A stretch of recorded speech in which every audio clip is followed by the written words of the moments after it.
Hello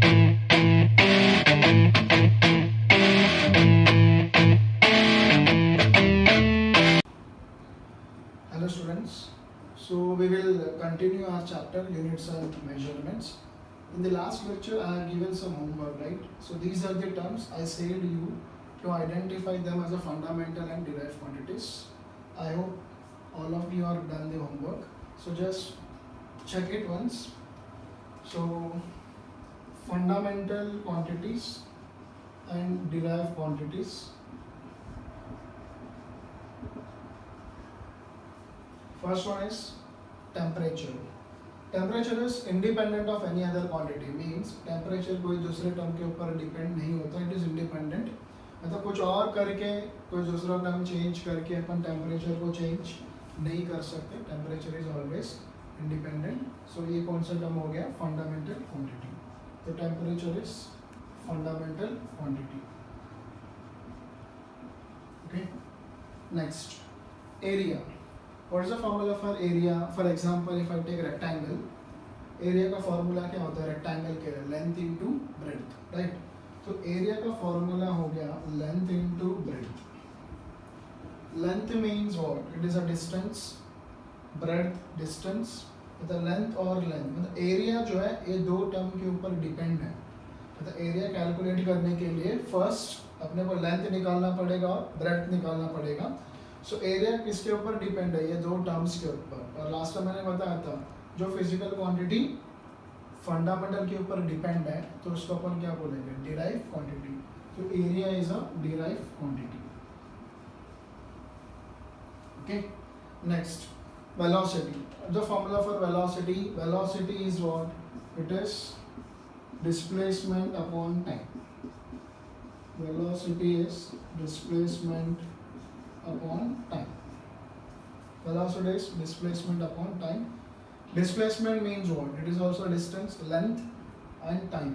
Length and time, these are what? Fundamental quantities. I have discussed in the last lecture also.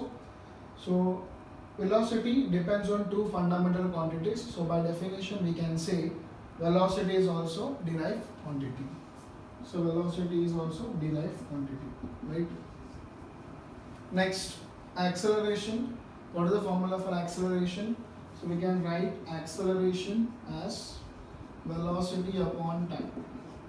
Formula for acceleration is what? Velocity upon time. Now, what is velocity? Velocity is displacement upon time. So we can write here velocity as displacement upon time. Already denominator में एक time है तो नीचे और एक time आएगा तो ये क्या हो जाएगा? Time square. फॉर्मूला क्या बन गया एक्सेलरेशन का? Displacement upon time square. तो acceleration depends on displacement, acceleration depends on time, और ये दोनों टर्म्स क्या है? फिर से फंडामेंटल क्वांटिटीज. सो एक्सेलरेशन भी क्या हो गया? It is a derive quantity.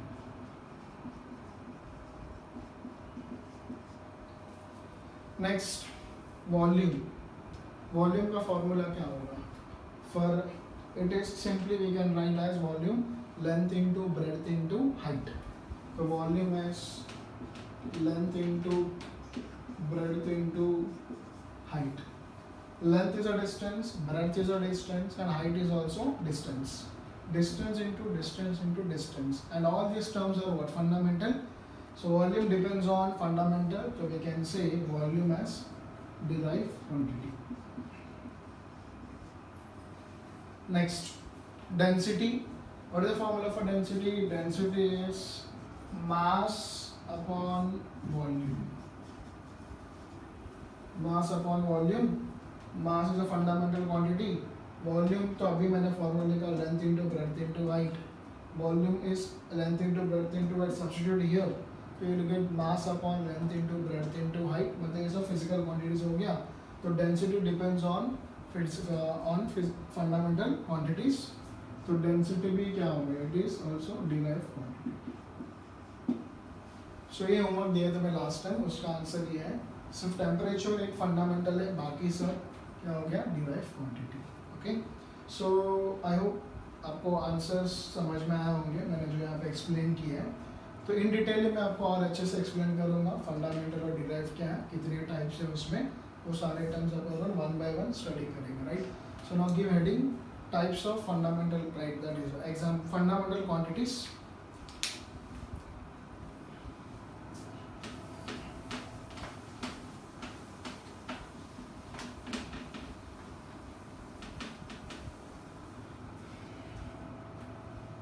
So first write down heading fundamental quantities.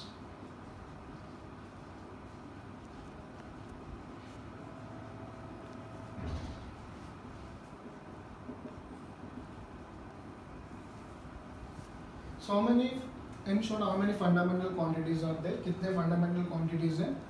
उसको कैसे याद रखना है उसमें? देखिए यहाँ पे.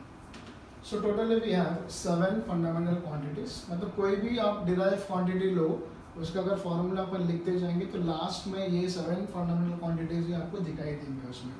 तो चेक करते हैं. ऑलरेडी उसमें 2-3 चीज़ें आपको ऑलरेडी मैंने बता दिया लास्ट लेक्चर में. तो first one is what? Length. Fundamental quantity is length. That is मतलब डिस्टेंस, डिस्प्लेसमेंट, ये सब क्या है? लेंथ का एक फॉर्म ही है, राइट. लेंथ का यूनिट क्या है? लेंथ का यूनिट है मीटर. लेंथ को अपन किस में मेजर करते हैं? मीटर में. ये जो यूनिट है इसके बारे में भी अपन डिस्कस करेंगे नेक्स्ट लेक्चर में. उसका भी एक टॉपिक है यूनिट्स के बारे में. लेकिन ये तो अपन 10th स्टैंडर्ड में तो पढ़े होंगे. डिस्टेंस का यूनिट क्या होता है? मीटर. एसआई यूनिट बोलते हैं उसको अपन, राइट. एमके, सीजी, ऐसे बहुत सारे होते हैं और उसके बारे में अपन डिस्कस करेंगे और नेक्स्ट टॉपिक है उसमें. तो लेंथ. नेक्स्ट इज टाइम, जो ऑलरेडी मैंने आपको लास्ट लेक्चर में भी बताया था. टाइम को अपन किस में मेजर करते हैं? We measure time in seconds. Okay. Next mass. Third term is mass. Mass को अपन किस में मेजर करते हैं? We measure this in kilogram. We measure the mass in kilogram. जितने भी टर्म्स मैं लिख रहा हूँ, these all are the fundamental quantities. What is the meaning of fundamental quantity? Recall the definition. Physical quantities which do not depend on any other physical quantities is called as what? Fundamental quantity. तो ये जो terms है ये कभी भी दूसरे term के ऊपर डिपेंड नहीं होता. ये सब इंडिपेंडेंट है. इसका वैल्यू कैलकुलेट करने के लिए आपको दूसरे टर्म्स की जरूरत नहीं पड़ेगा. उसको अपन डायरेक्टली फाइंड आउट कर सकते हैं. Next fourth term is electric current. Current. Electric current का ऐसा यूनिट क्या है? It is ampere, right. Next temperature.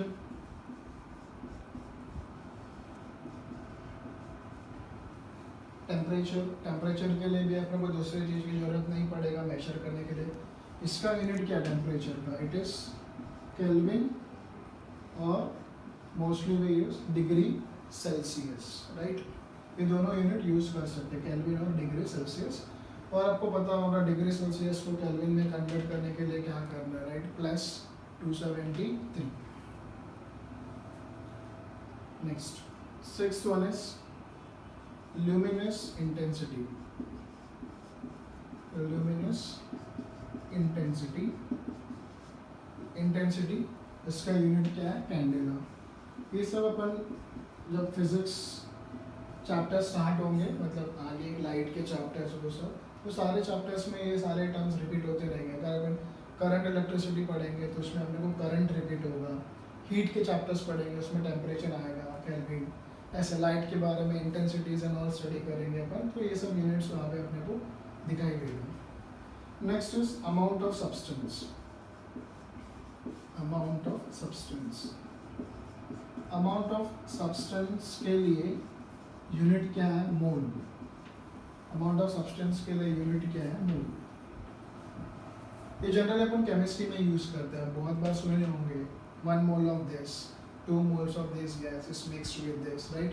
तो मोल ये मोस्टली आपको यूज होगा केमिस्ट्री में. इसमें amount of substance that is moles. तो ये अपना बेसिक 7 फंडामेंटल क्वांटिटीज हैं, आपको सभी को याद रहना है. अच्छे से पढ़ना है. 7 फंडामेंटल क्वांटिटीज आपको याद होना ही चाहिए. अब कोई भी फॉर्मूला निकालो फिजिक्स में, उसको अपन डिड्यूस करते जाएंगे तो डिराइव क्वांटिटी को स्प्लिट करते जाएंगे तो लास्ट में यही टर्म्स आएंगे फिर से उसमें.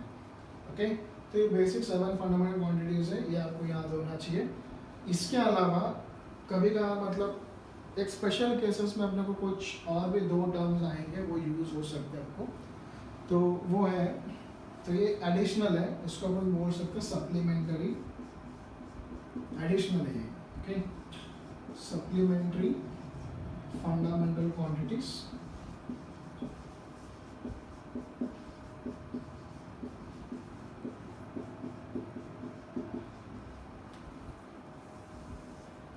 ये मेन फंडामेंटल है 7, उसके अलावा भी और 2 है, ये भी याद रखो, आपको पर्टिकुलर केसेस में, स्पेशल केसेस वहाँ पे यूज हो सकता है ये। तो उसमें एक है plane angle. What is the meaning of plane angle? वही जो अपन मैथ्स में एंगल ड्रॉ करते हैं प्रोटेक्टर से, उसमें तो वो जो एंगल है, मान लो बोला 60 डिग्री का एंगल ड्रॉ करो, ये तो वो जो एंगल आप बोल रहे हो एक्चुअली उस एंगल को क्या बोलते हैं अपन? Plane angle. प्लेन एंगल क्यों बोला? प्लेन मतलब 2 डायमेंशंस। अब जो भी डायग्राम ड्रॉ किए होंगे मैथ्स में, ग्राफ में, वो सब एक पेज पे ड्रॉ किए होंगे, वो पेज क्या है? 2 डायमेंशंस। 2 डायमेंशंस को अपन और अच्छे टर्म क्या बोल सकते हैं? It is a plane, okay. अपना नोटबुक जो है वो क्या होता है? इट इज अ 2 डायमेंशन, क्योंकि आपका 2 डायमेंशन, पेज का डायमेंशन ऐसा होगा, एक लेंथ होगा, ऐसे विड्थ होगा, डेप्थ नहीं होगा, पेज के अंदर जाके नहीं लिख सकते। तो पेज क्या है आपका? 2 डायमेंशन, तो उसमें आप जो एंगल प्लॉट करते हो that is plane angle, okay. तो प्लेन एंगल का यूनिट क्या है? अभी तक आपको पता है कि एंगल का यूनिट होता है डिग्री, लेकिन नहीं है, एंगल का यूनिट होता है रेडियन। ये आप अच्छे से पढ़ोगे मैथ्स में, फर्स्ट चैप्टर में, मैथ्स 1 फर्स्ट चैप्टर से रहेगा, एंगल्स करके उसमें आप डिग्री, रेडियन, रेडियन डिग्री में कन्वर्ट करना, ये सब सीखोगे। तो एंगल का यूनिट डिग्री नहीं है, एंगल का यूनिट क्या है? रेडियन। सो प्लेन एंगल का यूनिट क्या है? Radian, okay. नेक्स्ट, और एक यूनिट है सप्लीमेंट्री क्वांटिटी, और एक है that is solid angle. No, what is the meaning of solid angle? ये कितने डायमेंशन का था प्लेन एंगल? 2 dimension, right. तो नॉर्मली अपने डे टू डे लाइफ में जो ऑब्जेक्ट्स होते हैं, वो ऑब्जेक्ट्स क्या होते हैं? 3 डायमेंशंस क्या होंगे? सो 3 डायमेंशन का जो ऑब्जेक्ट होगा, जिसमें लेंथ होगा, ब्रेड्थ होगा, हाइट होगा, उसके अंदर जो एंगल बनता है ना, 3D एंगल, 3 डायमेंशन एंगल, वो 3D एंगल को क्या बोलते हैं? Solid angle. ये बहुत कम यूज में आएगा, बट याद रखो, एक पर्टिकुलर इलेक्ट्रोस्टैटिक्स में, 12th में फिजिक्स में एक चैप्टर इलेक्ट्रोस्टैटिक्स, वहाँ पे अपने को काम आएगा ये सॉलिड एंगल। तो सॉलिड एंगल का यूनिट क्या है? Steradian, steradian, radian, steradian, okay. So these are the fundamental quantities. ये इसका लिस्ट है, ये पूरा लिस्ट आपको याद होना चाहिए। पहले 7 तो बेसिक्स है, ये तो कंपलसरी आना ही चाहिए, और एक्स्ट्रा मैथ्स को भी कंसिडर करेंगे, क्योंकि फिजिक्स में बहुत सारा अपने को मैथ्स के फॉर्मूलाज यूज होने वाले हैं, तो उसके लिए भी याद होना चाहिए इसमें। So length unit is what? Metre, time unit is second, mass unit is kilogram, and electric current unit is ampere, temperature इसका यूनिट क्या? केल्विन, और degree Celsius, luminous intensity candela, amount of substance mole. और इसके अलावा भी 2 है, supplementary बोल देंगे उसको extra. One is plane angle, उसका यूनिट क्या है? रेडियन। सॉलिड एंगल, उसका यूनिट क्या है? स्टेरेडियन। इस टेबल को आप 5 टाइम्स लिखना और प्रैक्टिस करना, तभी आपको याद होगा। एंड इसके बाद we will start with the derive quantities, okay. आज के लिए होमवर्क यही होगा, इस टेबल को आप 5 टाइम्स लिखो बिना देखे, 4 टाइम्स देख के लिखना, 5th टाइम बिना देखे लिखने के लिए कोशिश करना, ओके। ये होगा आज के लिए आपका होमवर्क, राइट। Thank you.